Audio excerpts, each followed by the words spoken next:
Jam geno waale men bandiraɓe musidɓe tedduɓe.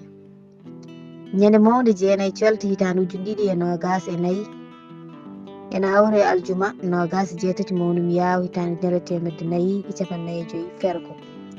Fulɓe mbi neɗɗo ko hakkille nde mayde. Ɗi bojji ko ɗi jurumɗi deƴƴotako ngoymi ko hooram tawde mi heddotako. Mbiɗo heɗo haala mayɗo mo jaabotako gite ne ciŋi e natal ngal dille mum keɓotako. Lomto wonu ndo miijo salotako ñalɗi jewtuɗi ɗi duttamtako. Ɗo jame jaleede hanki hande keɓotako funtiji aduna ɗi gowtotako. Kala ko weli hen duumotako balɗe koko lima ɓeydotako lajal koko dotta jokkotako. Ko andaka to heedi taratako ñande arata nde waynotako.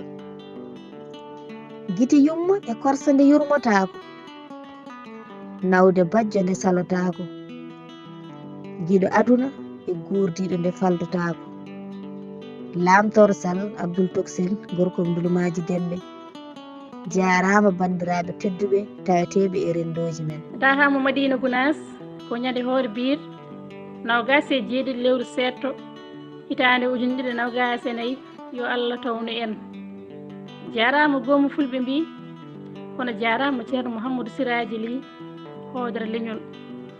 Jarama ɓen weltortoɓe ko winda e ɗemgal fulfulde tawi koye sawtuji musidɓe moon Sokhna Penda Alhaji Dia debbo mo Mboye Walo.